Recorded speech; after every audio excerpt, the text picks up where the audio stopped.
All right.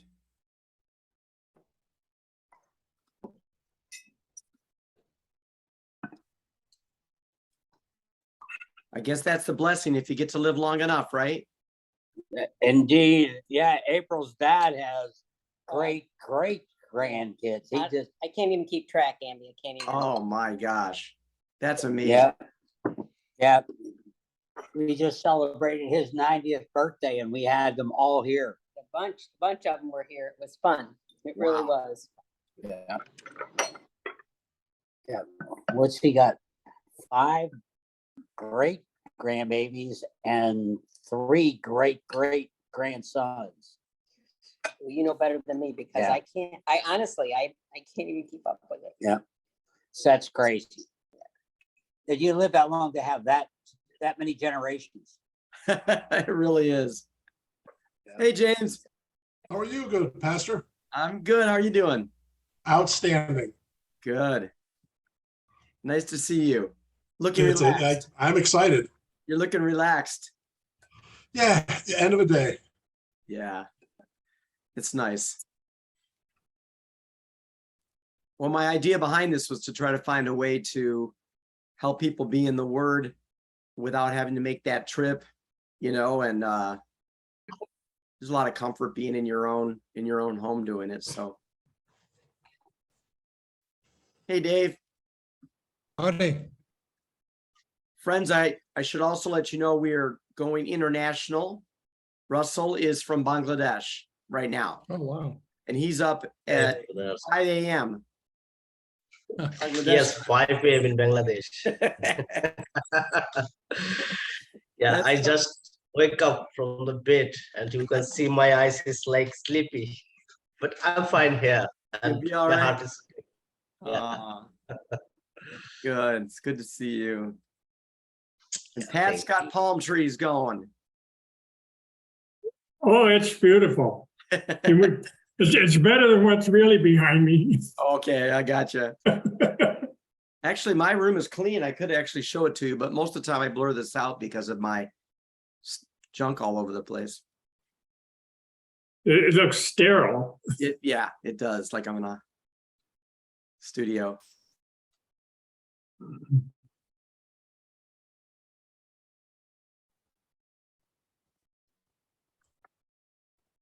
What happened to Advent Square? I don't know. They just dropped off. They were on and then they dropped off. I don't know about their connection.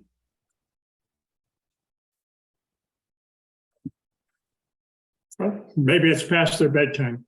Well, it might be that.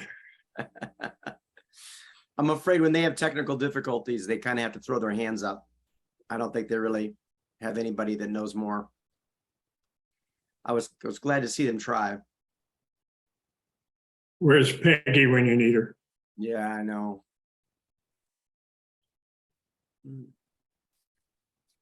Well, I think we'll start. Good evening, everybody. This is the Who is Jesus Bible study on Zoom, trying something a little different where there is no live meeting at all, but that we're able to either participate in the Zoom or view this on YouTube later. And so we learned this by an unhappy occurrence of the pandemic, but then we dropped it pretty quickly, which was good. I just realized there were quite a few people that kind of liked the idea of having this option, and especially the option of being able to catch up on the ones that you missed, when you are unable to tune in. And there are a few people who told me that they'll be in next week, and that's okay. We'll go through this thing for posterity as well as the live experience. But let's start by just the general thing with Zoom is mute until you want to say something. You're welcome to use the reactions if you want, but there's not a huge group of us, so I'm sure we'll be able to kind of jump in at gaps, and I'll try to leave moments for that. So you all know me. So let's go to James. If you'd introduce yourself. Perfect. It's a pleasure to be part of your group. I'm one of Pastor Andrew's big fans. My name is James Gavrilis. I run the foundation for the Palm Beach County School District.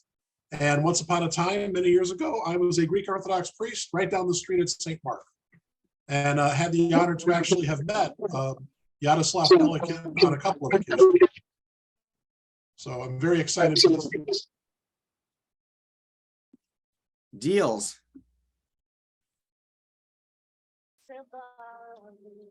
Excuse me one second. Can you hear us? Yes. Now. Can you hear us now? Yep. I'm Teresa Deal and my husband Dave. Longtime members of Advent, and of course know Andy very well. Been involved in small groups with him for several years. So looking forward to being part of this. Yep. Nice to meet you, James. We've got a big contingent at Advent Square.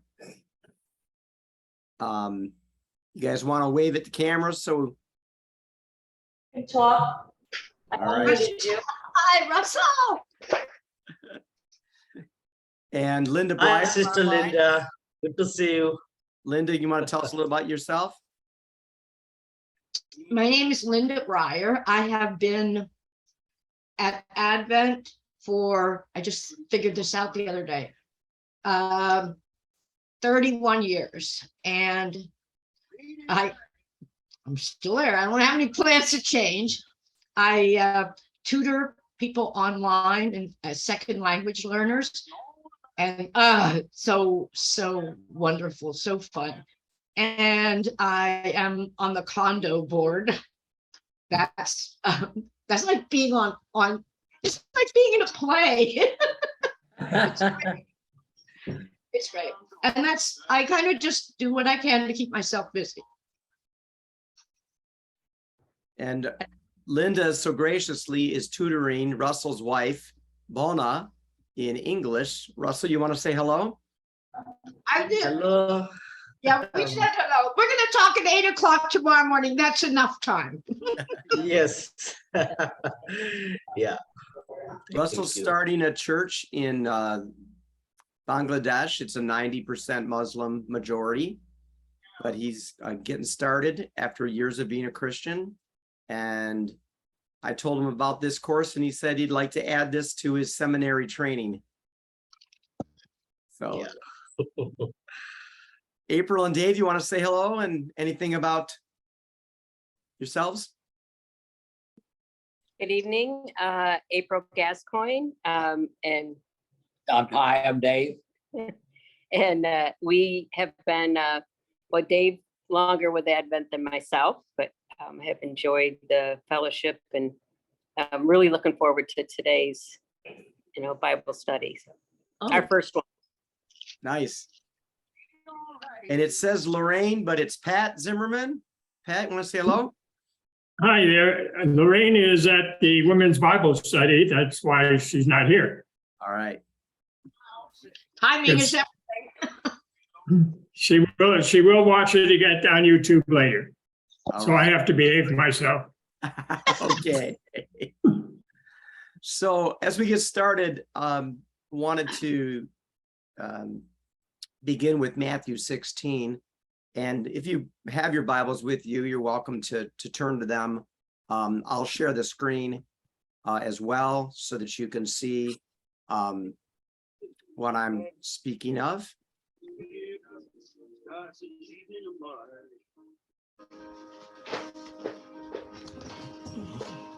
Matthew 16. That country music in the background somewhere. Yeah. No, is it me?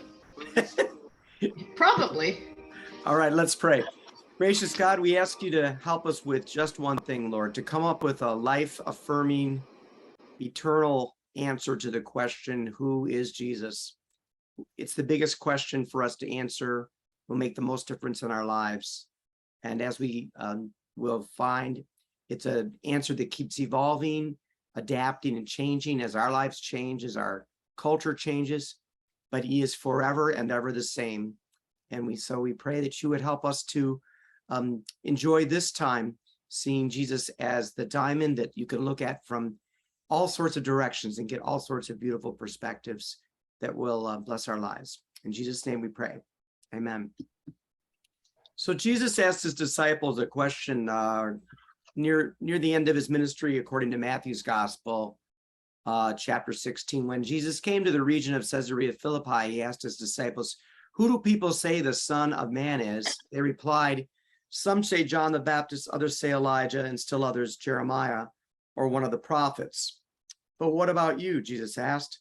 "Who do you say I am?" And Simon Peter answered, "You are the Messiah, the Son of the living God." This, of course, is the fundamental question we're looking at. And to bring this up right now is to sort of, in a way, be unfair, because once you've heard Peter answer this, and then you hear Jesus's affirmation of that answer, you might think your journey's over, that we only need to say he's the Messiah, the Son of the living God. But even quickly, you might guess, what is Messiah? What does that mean? What does it mean to be the Son of the living God? So even though the answer seems straightforward, unpacking it turns into something that's not quite so easily understood. But at least we know probably the most powerful answer, but there are many, many answers, as we shall see, that are useful. And at this outset, I'd be interested in having you answer, who is Jesus to you? What is one way you might personally answer the question, who is Jesus? Doesn't have to be the perfect way, but one way. I'll answer that immediately. It's what I say when people ask me what I believe. And I say, Jesus Christ was a very real Son of God, and everything he said was true, and he deserves every ounce of our worship because he saved us from sin. Who can do that? Who can save you from sin? Yes. Wow. Yeah, that's good. That's good. All right. Someone else, another way you personally might answer this question.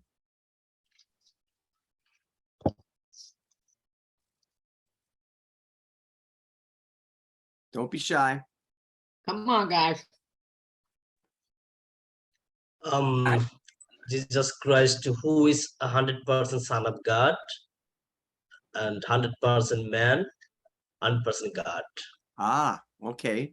So the human and divine aspect is important to you.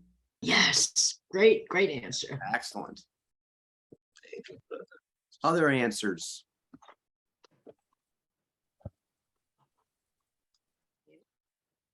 I just look at him as being my savior. Excellent. Excellent. Pat, anything come to mind for you?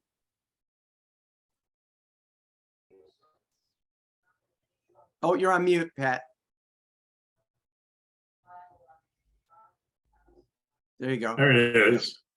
What comes to mind when I say who is Jesus, my first thought is the Trinity. And he's the second in the Trinity, the way we list them, though I'm not sure that the order is important. But the fact that to understand Jesus, to me, you really have to understand Jehovah.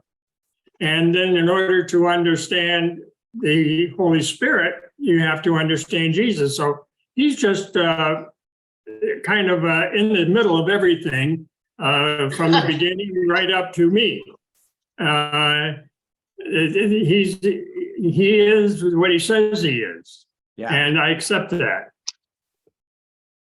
Now we could cede the rest of the time to our Greek Orthodox friend as he would answer this question with homoousios and all the Greek terms for what you were just talking about, Pat.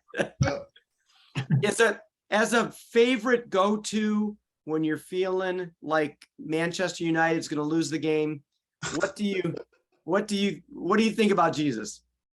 And it's Arsenal, by the way, not Man United. Sorry. And I don't want to jump too, I'm here just to learn. I don't want to jump too much into the book, but the trouble is I walk right into the trap that Pelican, not trap, but right into the model that Pelican talks about. There are two images of Jesus that have always spoken to me. Probably because like you, Pastor Andrew, I was a pastor, a teacher, Jesus the teacher. I see him, in the mountain teaching, the gentle parable. But the other image that is so powerful, and here's what, and again, forgive me, ladies and gentlemen, but like I said, I had the honor to meet Pelican and hear him a number of times, and we kind of talked about some of this stuff. The whole point of his book, which we're going to tear into under Pastor Andrew's guidance, is that we project onto Jesus our own stuff, our own cultural stuff.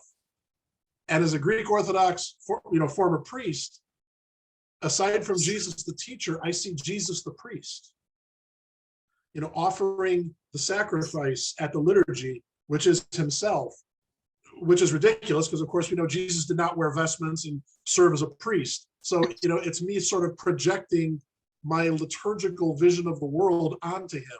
So the two images of Jesus that are so powerful to me are Jesus the teacher and Jesus the priest. No, I think that's great. And I definitely think that will be something that will be helpful for us, that you have a whole nother perspective than most of us. And of course, Russell's going to have quite a different perspective coming from his perspective. So his location. But the idea that James brings up is that sometimes it's been said that what we say about Jesus says more about us than Jesus. I think that's a little unfair. And it might be fair to say a journalist should have written about Jesus very objectively, but there's no evidence that anybody ever saw Jesus objectively. They always made him theirs, and that's the genius. Caesar doesn't mean anything to me. None of them do. But Jesus, all these years later, So I think what we do have to watch out for is some images are less helpful or need to be balanced. Some perspectives on Jesus, I think, are limited. I would say the American perspective on Jesus has become woefully limited because people really don't know much about Jesus. And so hopefully we'll rectify that as we move along. And as James said, too, we're going to be lenient in the following weeks on this book by Yaroslav Pelikan. It's called Jesus Through the Centuries. It is not an easy book, I'll warn you, but for $7 used delivered to your house, I advise it. I think you'll get something out of it. There's also the version Jesus Through the Centuries.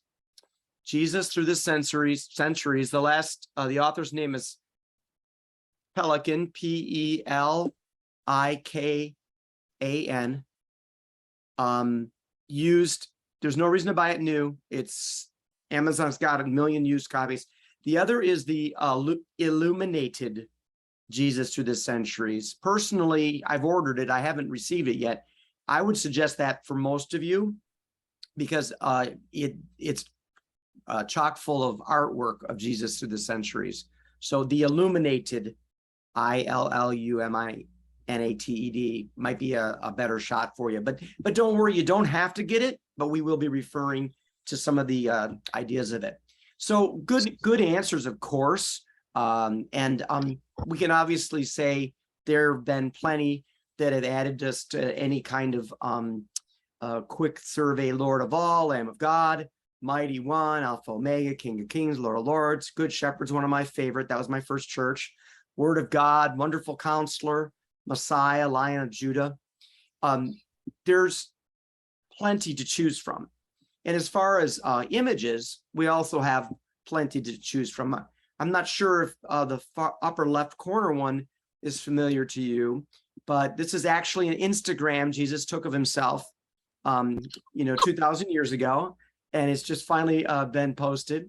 He looks a little surprised. It's actually a National Geographic commissioned piece to try to show Jesus most authentically in his era and his race. And I think it has become one of my favorite because it reminds me he didn't look very much like me. And most depictions of Jesus that I've seen in my life, he looked like a handsomer me, much handsomer, but definitely He more definitely doesn't look like somebody who could make you get up and walk. No, he's got like he's got a little bit of bedhead, actually. He looks the most like Russell, doesn't he? Look at that.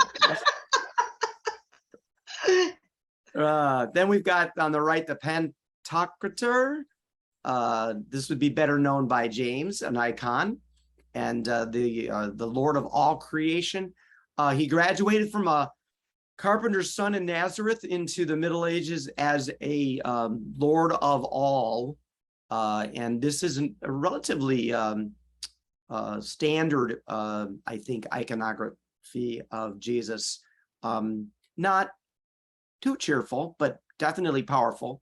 Then you got Rembrandt on the bottom left corner, a very human, maybe thoughtful, glowing, that Young, very And young. And one of my favorites is the Godspell Jesus. And this is the one that probably, because I was involved in musical theater, probably one of the most important images of Jesus for me is this one. Second to it, sometimes it's Jesus Christ Superstar, but I actually feel like these had a lot of influence on me, and we're going to get to the modern era toward the end. So just some other images. Do you agree with this? How you answer the question, who is Jesus, is the most important factor in how you will live your life? If so, why?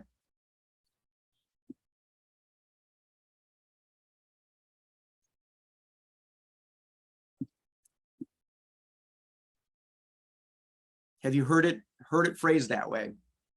Well, Andy, Yeah. no question, he is the most important factor. I'm not sure that I treat him that way, Okay. and that's on me.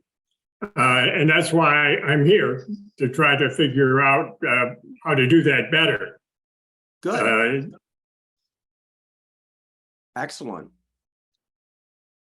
I think sometimes we're not supposed to ever get there where we're doing it exactly right. Okay. It was not built into us to do that. He saved us. In the beginning, we are what we are. In the end, if we belong to him, we know what we are. Yeah. Good. James.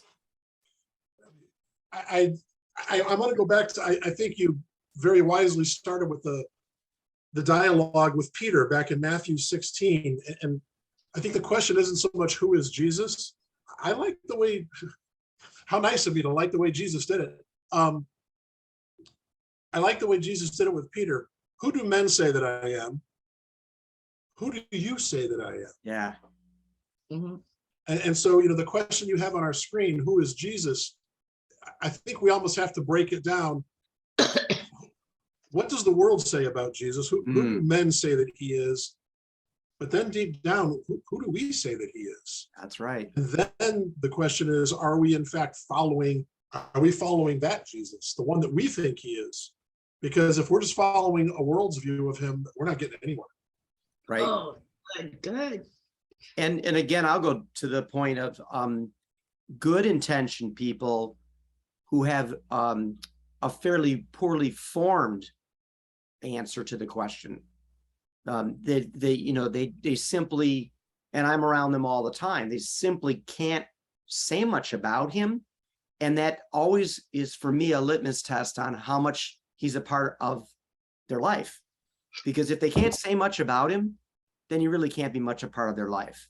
Now I'm not saying you have to be an expert in him. That's not the point. In fact, I would argue the monastic, many of the monastic saints were not highly educated, but they were faithful. They were faithful, very pious, and they formed some fascinating views of Jesus. Some that needed a little correction here and there, but most of them, quite honestly, came about beautiful expressions of who Jesus was to them. It follows, if we're going to call him Lord, then we should probably, conform some part of our life to his. And what I think is evident is people with a fairly strong or series of images that they can latch onto for Jesus that are biblical are just doing better. They're just doing better. They're living better. They're loving better. They're surviving better. They're dying better. That's kind of what I want. That's what I want, right? Can I Yeah, ask you a Linda. question? Are you talking about the image of Jesus that I'm choosing from what the world sees, or the image of Jesus that I've built inside myself with the knowledge, the limited knowledge that I have of him? Well, what I'm worried that I have the wrong view.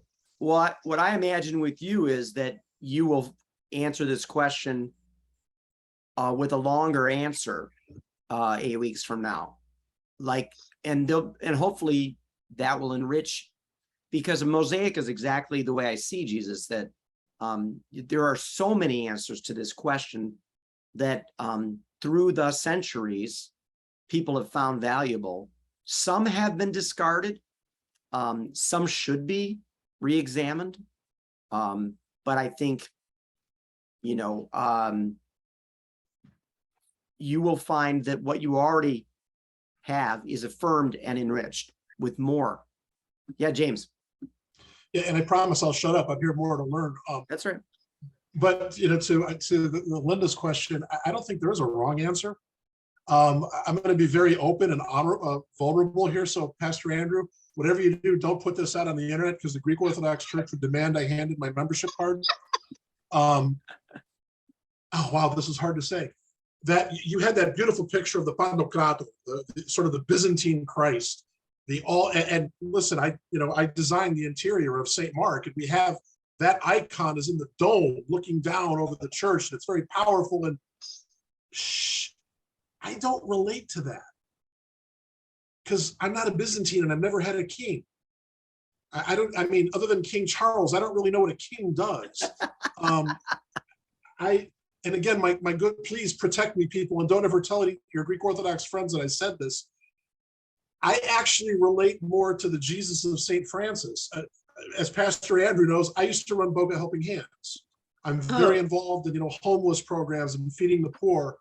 And I relate much more to the Jesus of St. Francis of Assisi, the humble, poverty embracing. That speaks to me more than the Pantocrator of the Byzantine Orthodox.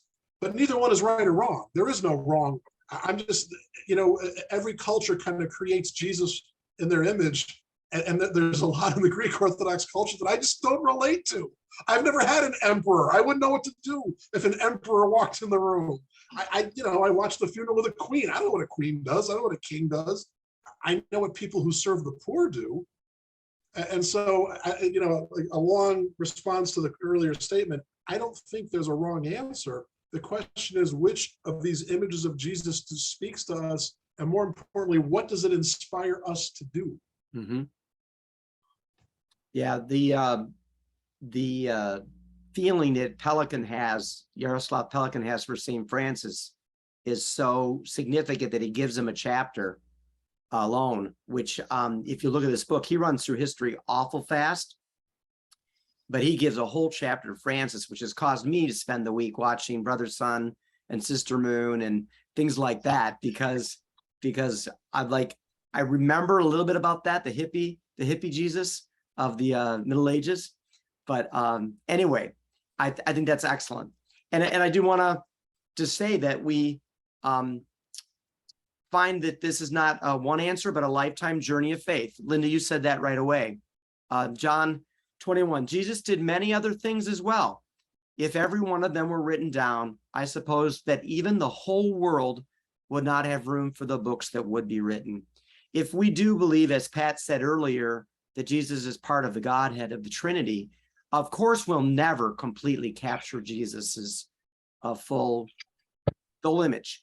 Although to look on the face of God was a dangerous thing in the Old Testament, to look on the face of Jesus in the New Testament is a never-ending joy. And there's so much that we can continue to learn. I hope you'll find some to be less interesting, less helpful. I hope you'll find some to be surprisingly more interesting and helpful and along the way. And I urge us to, feel free to offline even, feel free to send me thoughts that occur to you as well as we move along. We're going to look now for the second half hour here at the very kind of the prelude to deciding the answer to the question, because Jesus does not come out of a vacuum. He's not an invented character in a fantasy world who starts off from scratch and then is completely defined by simply the life he lives. Jesus steps into a world that's already been moving, a world that God created, and a people of God who were already in a relationship with God. And I want to say up front, in the middle, and at the end, that if anything ever sounds like disrespect toward our Jewish brothers and sisters, please forgive me. Please also, let me know if it sounds that way to you. The difficulty in sometimes talking about this is Christianity spent quite a bit of time defining itself over and against the Hebrew people, and sometimes allowed for some really ridiculous ideas to develop that caused great and tragic harm. So I face any conversation about this with a lot of fear and trembling, because I don't want to make matters worse. So see this discussion as trying to give full recognition of the genealogy of Jesus. Jesus was a Jew, and anybody who forgets that misses an awful lot. And he remained a Jew, and I think he died a Jew, frankly. But he needs to be understood in that context. And so we'll be misled if we think we can start our understanding of Jesus with the Gospels alone. We'll do that next week, but we need to go back. As we go back, I tried to phrase this as generally as possible. There were expectations. There was expectation generally of someone who was coming to do something great for God's people. There was a present reality with God.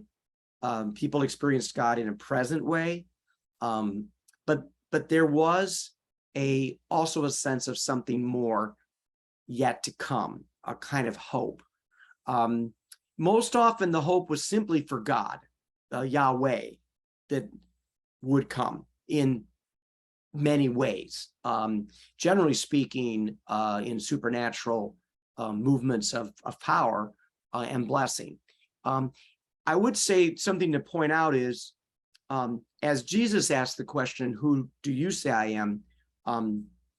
We would get the impression he's saying you, as in you, an individual, but maybe not.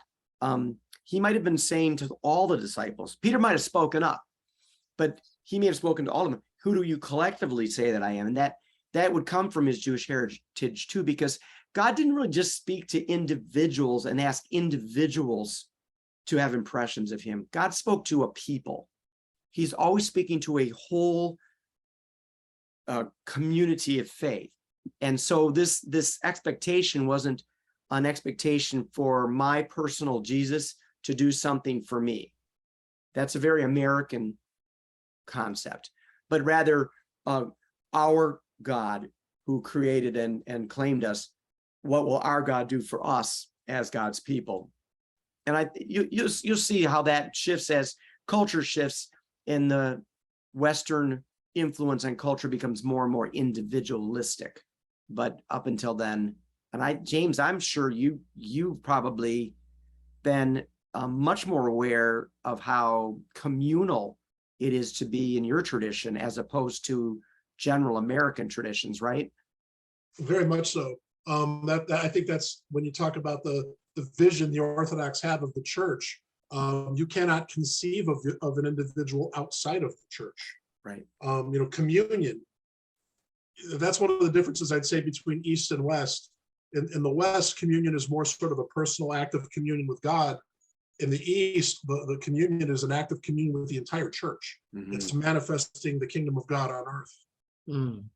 Yeah, so that will be great perspective to keep reminding us of. There was an expectation of a savior. This is the one we're the most tuned in on, because this is the launching pad for how Jesus claims himself to be and how he is acclaimed to be of a savior and a unique individual. I think it's fair to say Messiah, which means the anointed one. It also is translated as Christ. So Messiah, anointed, like an anointed priest or anointed king. So he puts together kind of all that. The Messiah was meant to be a very real person, but who put together the priesthood, the prophetic utterance, and the kingly. There was an expectation. It grew out of a time of great challenge for the Hebrew people, because they were under not just physical domination, but they were finding themselves under ideological domination, under the Greek and Roman the influences. And they were really worried they were going to lose not just lives or property, but lose Judaism. Very worried. And that started to really rattle their cage, and the idea he's got to come soon starts coming through in the latter prophets. We start seeing them say, please, before we lose who we are, and if we lose who we are, then we're nothing. This expectation is rising as we hit the New Testament. It's at a fevered pitch, and you may know, you may not know, Jesus wasn't the only Messiah who arose, which is why later you'll see in the letters of Paul, you'll see beware of false prophets. There were other Joel Osteens that were out there. Oh, did I say that? I'm sorry. There were other people. There are other people out there that were claiming this role, and because the people were hungry for it. Any questions there? Comments? All right. First thing we see, and it's first chronologically, at least as the story goes, and it's first early in scripture, may have been developed later, but we won't get too complicated right now. And that's Genesis 3:14. So the Lord God said to the serpent, and this is to after Adam and Eve have sinned, because they were tempted by the serpent. Because you have done this, cursed are you above all livestock and all wild animals. You will crawl on your belly. You will eat dust all the days of your life, and I will put enmity between you and the woman, between your offspring and hers. He will crush your head, and you will strike his heel. The one to come is going to be a serpent crusher. He's going to be an evil stomper. He is going to be one that puts things right again, because they had been made wrong in Adam and Eve's sin. So were people familiar with that particular theme? Have you come across that before? Yes, it's scary. Okay, not unfamiliar there. It's interesting. It's not my favorite Jesus movie because it's it's overdone and has some anti-Semitic tones, but Mel Gibson's Passion of the Christ does get this scene right in a very powerful way when in the Garden of Gethsemane, Jesus is asking for the cup to be passed from him, but then and the serpent is slithering around him underneath his feet, and then but he says, not my will but thy will be done, and he stomps down and it crushes the head of the serpent. So if you haven't seen that section of the movie, I have to say, when I saw that, I was like, wow, this is the same guy that made Mad Max.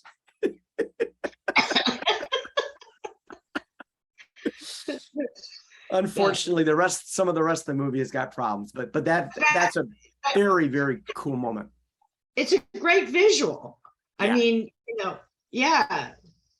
It's I like the idea of being able to get rid of a snake. Yep.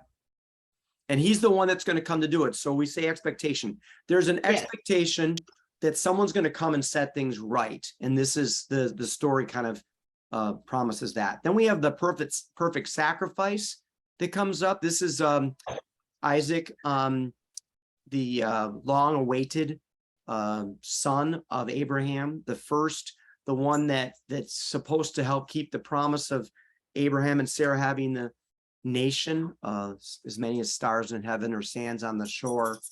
Then God decides to put him to the test, tells him to take Isaac to be a sacrifice. Isaac says to his father Abraham, my father, and Abraham said, here I am, my son. He said, behold the fire and the wood, but where is the lamb for a burnt offering? Abraham said, God will provide for himself the lamb for a burnt offering, my son. A lot of people began to look at this as a text of expectation for the perfect lamb that would come, the lamb who would be slain. So again, not being Jewish, this might not immediately, work for us, but life is full of sacrifice. And the idea that someone is put forward for us, I think is relatable. And that's one of the stronger versions of that, I think. I like this one a little better than Paul's constant idea of the sacrifice to appease God. I think this one's maybe a little more, well, I like this image a little bit better. So Jesus as the one that's promised here. God will provide a lamb. Then you have the promised prophet, Deuteronomy 18. And this is, the Lord will raise up for you a prophet like me from among yourselves, from your own kinsmen. You are to pay attention to him. I will raise up for them a prophet like you from among their kinsmen. I will put my words in his mouth and he will tell them everything I order them. So this is the idea that somebody is going to come that's going to have the perfect interpretation of God's will and ways. And clearly this is in the time frame of Moses, but a greater than Moses. And we'll see in the New Testament that there indeed is the sense of someone who adopts Jesus as the new Moses. We'll talk about that next time. All right, anybody, any questions about that? Yeah. Do you think that they, from the beginning, expected a king, like somebody just saying I'm king and marching down the street being held on the pillar, on the things? And I mean, how would that even have happened? Well, it's one of the things that they thought was coming or might come. These other things are also in play. They're in play. Remember, they don't know anything about the end. They only know what they're experiencing now. So some people, would have held on to this or the sacrifice or the serpent crusher as hopes. You know, I wanted to broaden our definition of Old Testament hope because most Christians have only heard about Old Testament hope in the one term, which is the Messiah, which is the one you're talking about, Linda. The Messiah was going to be a political winner. He was going to be a powerful person. It was going to be a person, no divinity implied to Messiah, no divinity implied. And this helps you understand Palm Sunday. Could this be the one? Could this be the one that we've been waiting for? A political shift, turning the tables over in the temple would have fanned the flames for them, you know, because he was going to change everything. And of course, he showed that their expectations were incomplete. He did not do it that way. Then we have the Son of David, which I think is what you're all kind of heading toward. David is given a promise. He's given a consolation prize that's better than the original prize. He wants to build a temple for God, but God feels David's hands are a little too dirty, and decides maybe he's not the right guy to do it. But he gives him a better promise, and this is called the Davidic promise. When your days are fulfilled and you lie down with your fathers, I will raise up your offspring after you, who shall come from your body, and I will establish his kingdom. He shall build a house for my name, and I will establish the throne of his kingdom forever. I will be to him a father, and he shall be to me a son. Wow. Isn't that powerful? Yo, never even, I don't think I ever heard that. Yeah. This is why it's so important that who gets born where. God has to create a census under Caesar Augustus to get Joseph and Mary out of where? Nazareth. Nazareth to Bethlehem. To get him to Bethlehem. Why? Because he's got to be from the house of David. And the genealogy shows that he is from the house of David, born in David's city. So the whole thing becomes so much more powerful when you don't just think of a little town of Bethlehem. You realize that out of Bethlehem comes David. Out of Bethlehem comes the son of David. These are powerful images of that really rally the spirits of the Hebrews, and then are so powerful for the Jewish Christians that he is one of that. He's part of that promise. In a sense, he fulfills that promise. And the house is, the house that Jesus built with his body. And I love verse 14, I will be to him a father, and he shall be to me a son. So, son of David, very powerful. Maybe as big a thing as we can imagine, because in the Jewish world, as what we'll find later becomes a more helpful image as sort of son of God for Gentiles. We don't have a lot to do with David.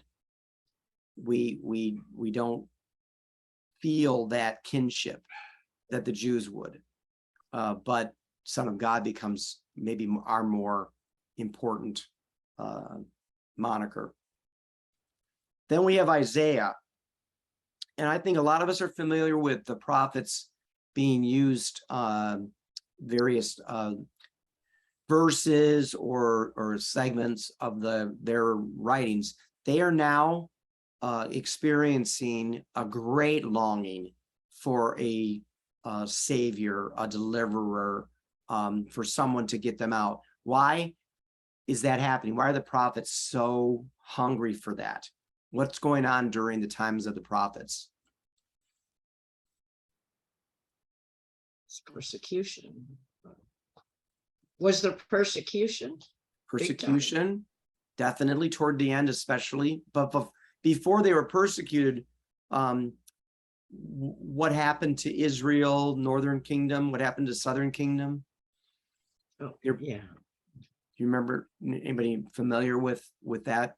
You have the fall, you have the capture, you have the exile, first of the Northern Kingdom, and then to foreign powers, and then you have the Southern Kingdom, Judah, attacked, and some of these people were even taken away to the rivers of Babylon, where they wept when they remembered Zion.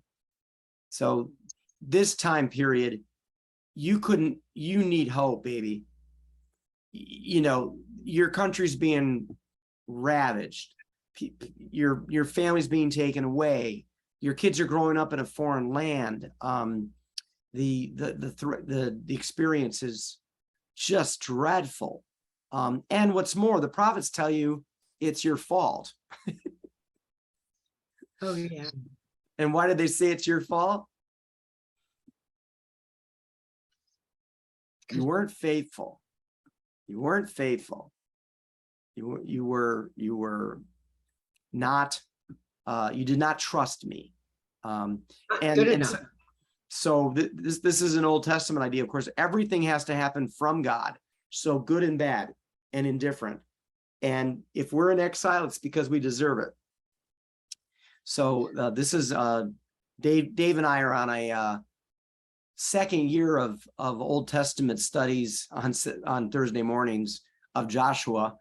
And we've seen this thinking, you know, I said, we need to get to the Gospels soon. We're spending all this time on the Old Testament, and it's getting weary, but beautiful. Two of my favorite, I think, from Isaiah. We hear this at Christmas time: for to us a child is born, to us a son is given, the government shall be on his shoulder. His name shall be called Wonderful Counselor, Mighty God, Everlasting Father, and Prince of Peace. So this is an expectation. They're hoping for one to come who will encompass all of those things. All of those things. And of course, we know that's true. What are some of the names that come out of this one that touch you? Oh. The healing God. Prince of Peace, yes, that you just preached on yesterday. No, we're not. I don't think we're muted. No, The healer. Yeah. How about the healer?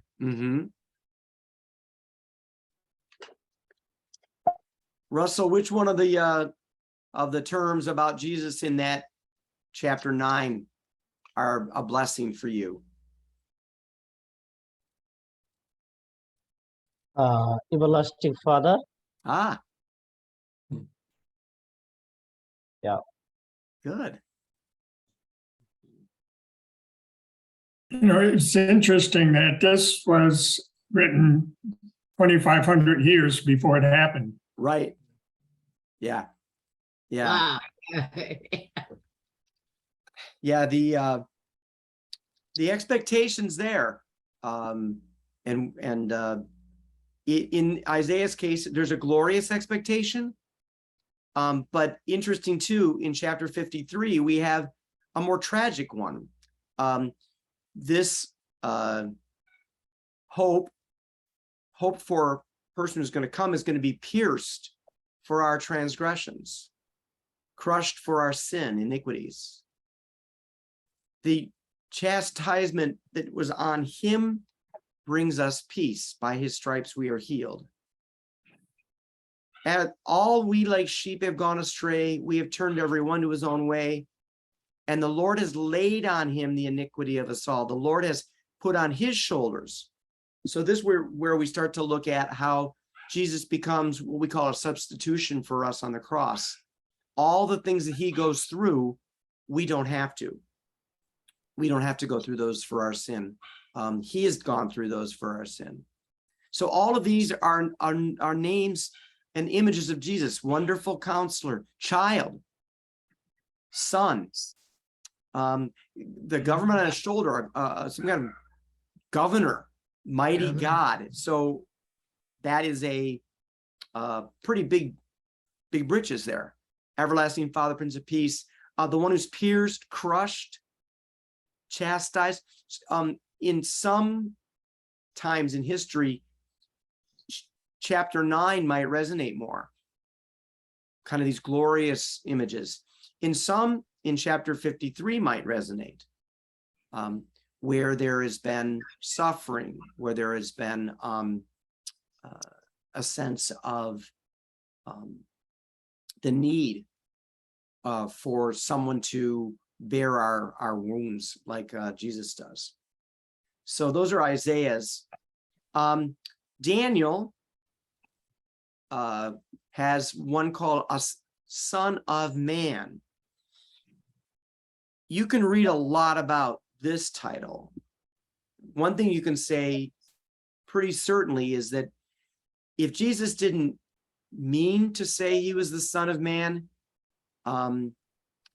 then he probably assumed everyone knew that by what was happening around him because of him. And this is a relatively new term compared to some of the others, because this comes just about at the end of the Old Testament era with Daniel.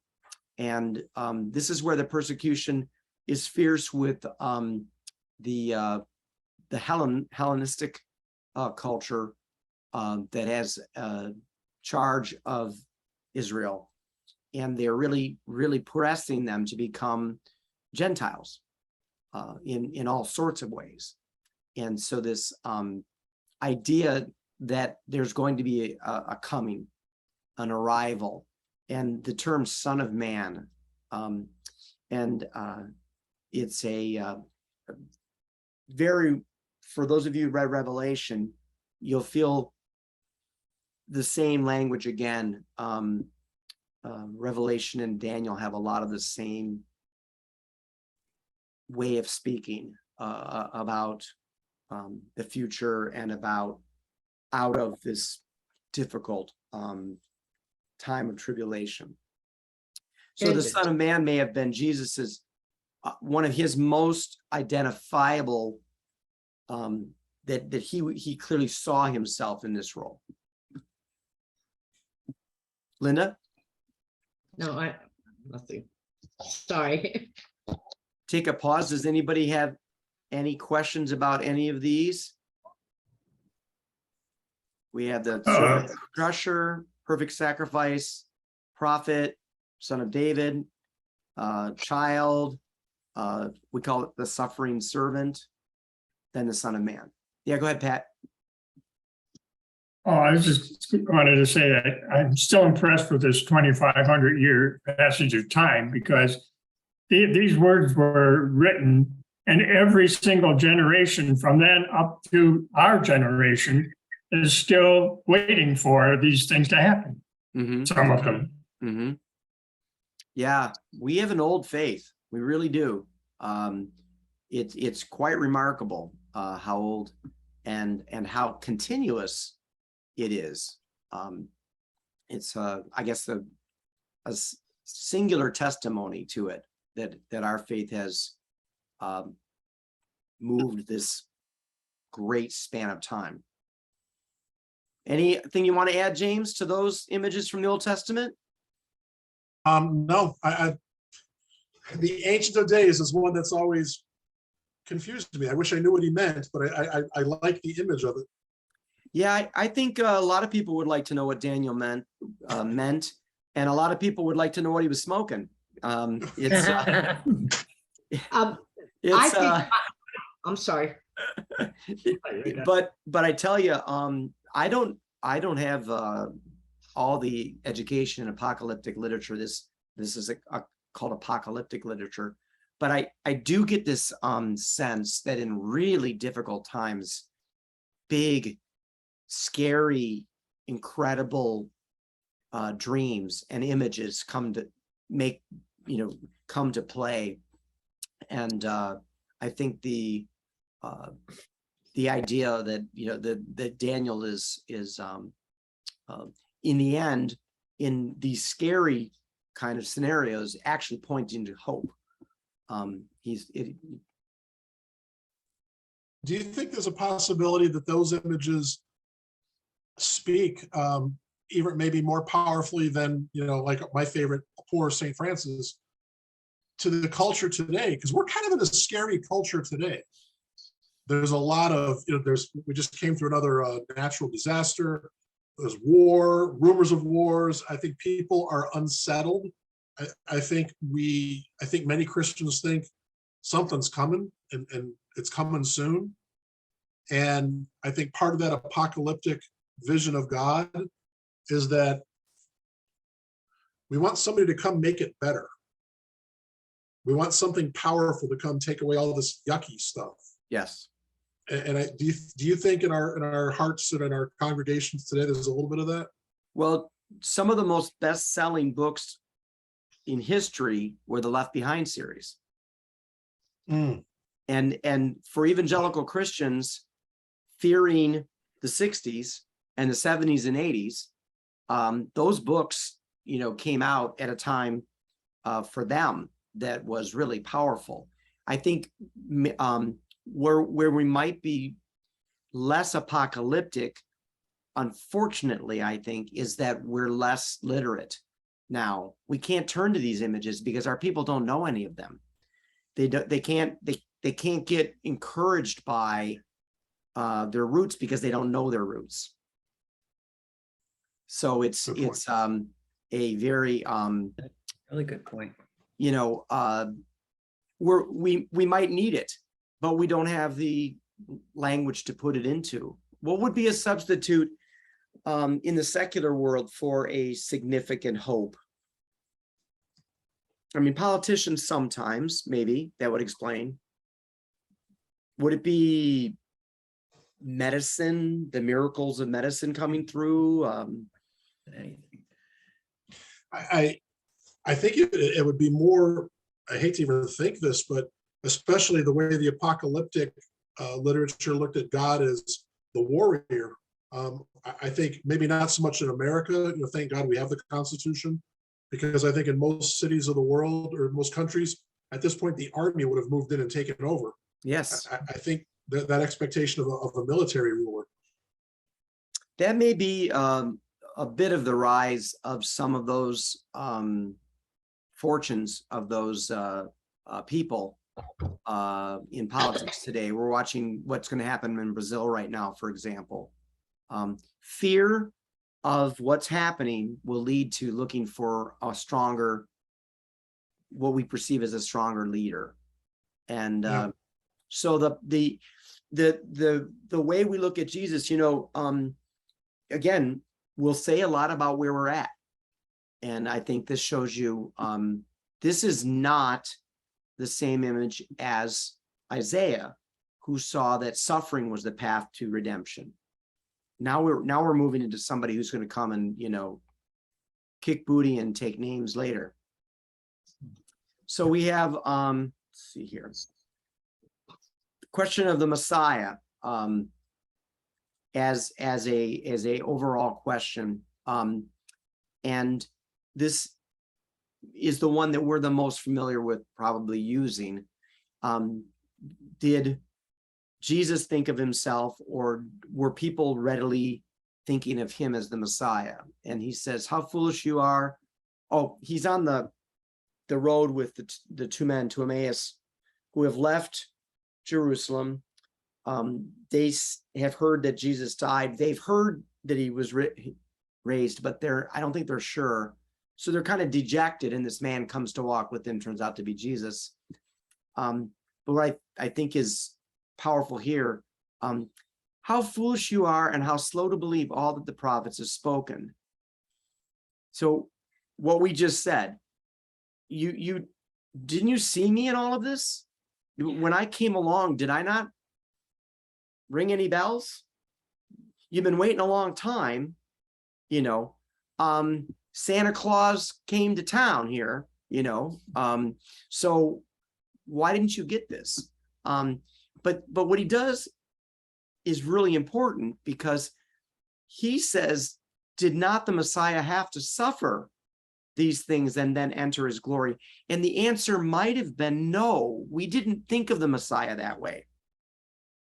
So this shows you sometimes that the images of Jesus, the images, if they're incomplete, could cause us to miss the revelation of Jesus. So they thought this David could only be victorious. They couldn't understand that he could be mixed in with Isaiah's suffering redeemer. They couldn't understand it. So when Jesus goes onto a cross, it's game over. They have no ability to stretch their faith any further because their definition was so small. So what I would say today, for example, if there's a predominant image of Jesus, might be he is the candy man, right? He's a candy man. He's the you trust him, you're going to prosper. So trust him and you're going to talk about an easy straw man to knock down. I trusted him and I didn't prosper, or I trusted him and I didn't get delivered from cancer, or I trusted him and things happened that I didn't want to have happen. When Jesus is the candy man, when he's Santa Claus, and that's our best image of him, it's not going to see us through difficult times. Things have to go right for that image to be valuable. And so we, really owe it to ourselves to have a broader understanding of him, as Jesus says here. Beginning with Moses and all the prophets, he explained to them what was in all the scriptures concerning himself. They asked each other, were not our hearts burning within us while he talked with us on the road and opened the scriptures to us? So what happens the minute Jesus comes along, the minute people begin reflecting on who is this guy? And I could say, who is Jesus? We can universally agree his name was Jesus. Who is Jesus? They start asking that question from the get-go. But most of them are asking that question with all these other assumptions in their minds, the ones we just went through. Just like, any of us who answer that question, we have our previous assumptions in mind. He needs to be this or that to me. And we'll be walking with him and letting him help us look at himself together. And the first thing the Christians did was turn to their scriptures, which were the Hebrew scriptures, and they started to find him. Now, you might ask the question, how come the Jews of that day didn't? How come the Jews of our day haven't found him? And, again, I want to be completely respectful. They will tell you, we don't see it. We don't see that. We see wonderful, incredible, comforting, strengthening things, but we don't see it. And that's really the point in the end, is they don't. And we believe we've been given the blessing that we do. Whether it's a covenant that God is going to keep with them because he gave it to them to, originally, which is what I believe. But whatever the case may be, we see it. And when you start reading Old Testament with Jesus in mind, you'll see him on every page. You'll see him everywhere you go. You will be like, wow, just like we did today. All of those familiar and unfamiliar. So of the images presented as we wrap up here today, what was new to you, strange to you, affirming for you? Teresa, anything pop out as you were going through this? Yeah, actually, the interesting thought that he was supposed to be a prophet, and we talked about him being Messiah, king, and ruler, but that he was a prophet, that they were expecting a prophet, Hmm. just like all the other prophets. So that to me, I'm curious to why, why he was one of many prophets. I mean, he was Jesus, he stood out more than just a prophet. So that's new to me. That's You new know, to me. Yeah, I I think, find go the ahead. hardest part about trying to talk to somebody about Jesus is getting past their first statement. Oh yeah, I believe in Jesus. I think he was a nice guy. He was a really good man. Had led a great life, perfect, almost perfect life. Mm. That's a little short of what. Yeah. So anyway. Oh. Okay, what happened with my mic? I can't hear. Dave, April, anything jump out at you as you were hanging out with us? I don't know about jumping out. For me, Jesus has always been the healer. Okay. So that's the, carrying me through tough times, like, the footprints in the sand is my Jesus. Very powerful image. That might be one of the more powerful of our modern times, actually. I probably would think. It's not in the Bible, that little poem, but it seems to capture their relationship with Jesus very, very well. Might be the most common thing I see at funerals on the back of the funeral card. Yeah. It is, but it's for the living. Yep. The way I was taught anyway. It's beautiful. Yeah. Mhm. Russell, any of these images new to you or do you have any questions about? Well, yeah, I learned a lot of things from here, and this is the new for me, like miracle of medicine, the new word. And yeah, I heard that before, and today I discover newly that will be very helpful for the ministry. And like who is Jesus?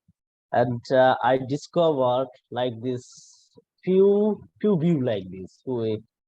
Jesus is Savior, God, and Father, Son of God. Yeah, now we can see a lot of things here. Healer, and yeah, a lot of things. So that really helped me to teach others who is Jesus. So yeah, I note down a lot of things that I'll pass to Monna, and she also passed to others. Yeah, thank you. I would want you to remember the prophet as a powerful image for Jesus. And James talked about that earlier as a powerful one, because in your Muslim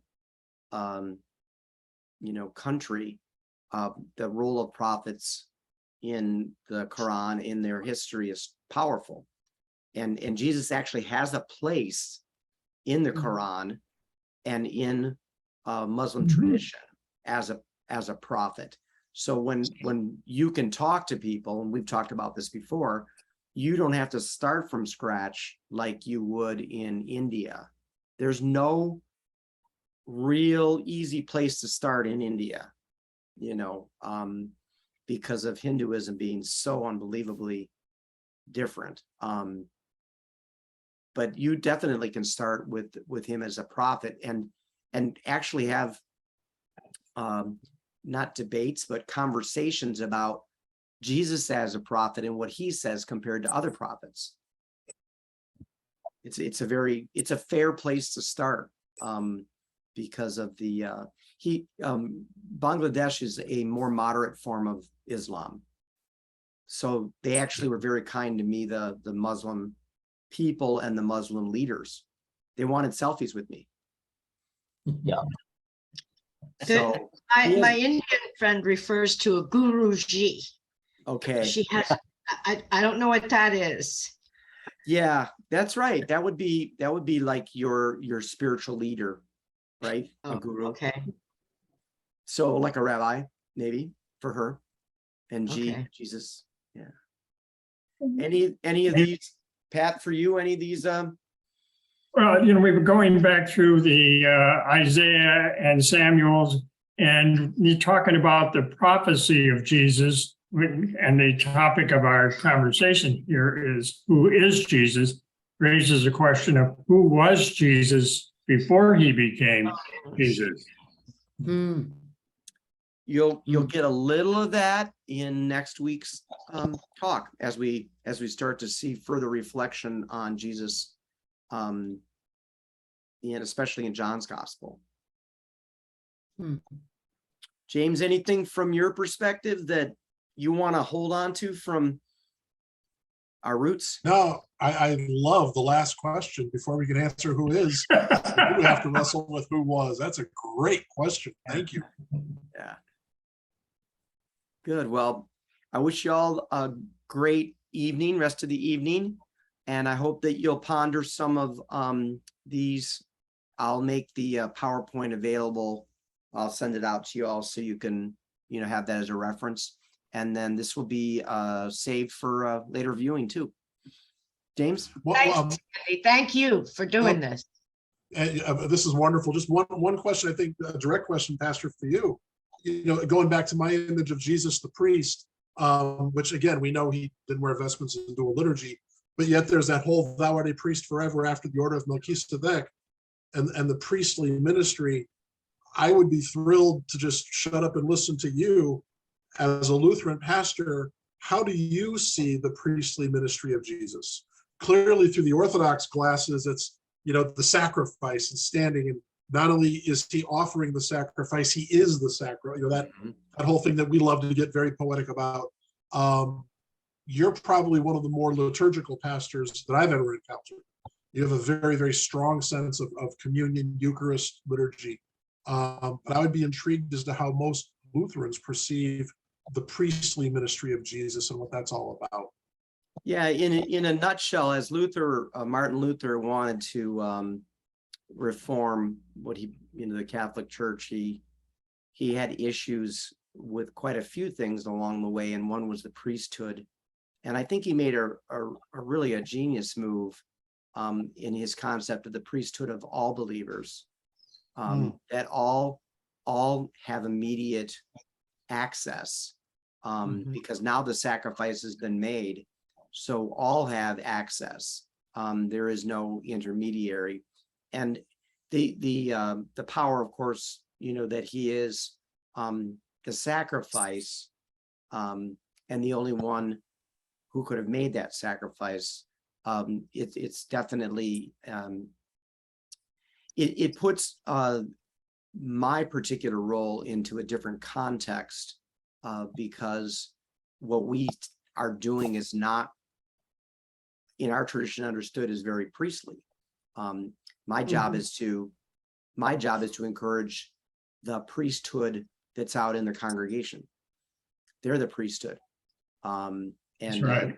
That's an interesting thing, but I would say, to the detriment of our push off from Roman Catholicism, we flattened a lot of really great potential three-dimensional images of Jesus in the process, and I would say that Protestants are singularly, almost singularly guilty of diminishing the number of perspectives on Jesus to a point of almost laser focus, and that would be the Jesus is my Lord and Savior, or in the American parlance, it's Jesus is my personal Lord and Savior.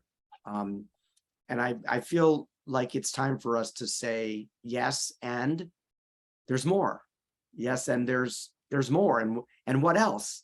And what else might feed you? And this priestly idea could be reclaimed under that perspective, I think. So Yeah. I know that it's almost a, it almost became a dirty word for Lutherans, which is a shame. But time to let go of that. Any other thoughts, Dave? Anything? All right. No, good. yeah. Kind of like what Teresa said, the whole business of it being a prophet. That, I mean, it's something you hear or have heard, but to chew on that a little bit, Yeah, I think we tend to stop with that with John. John's the last of the prophets, but I'm certain that many of them thought of Jesus as continuing in that direction, Right. and powerful. I mean, do you think Martin Luther King thought of Jesus as a prophet? Yeah. Right? Yeah. Yeah. I mean, of course, right? I Yeah. mean, and so again, who Jesus is for you can have such a significant effect on who you become for Jesus. Right, but I think their view of a prophet was different than who Jesus was. I mean, I that to me kind of blows my mind that, that they were, that was, foretold that he would be a prophet. I kind of had missed that. It's not the whole story, but it's an aspect. Well, Right, there or were that's what they should look for to begin with. You know what I'm saying? That is, look, he's going to be a prophet. That was something they were familiar with.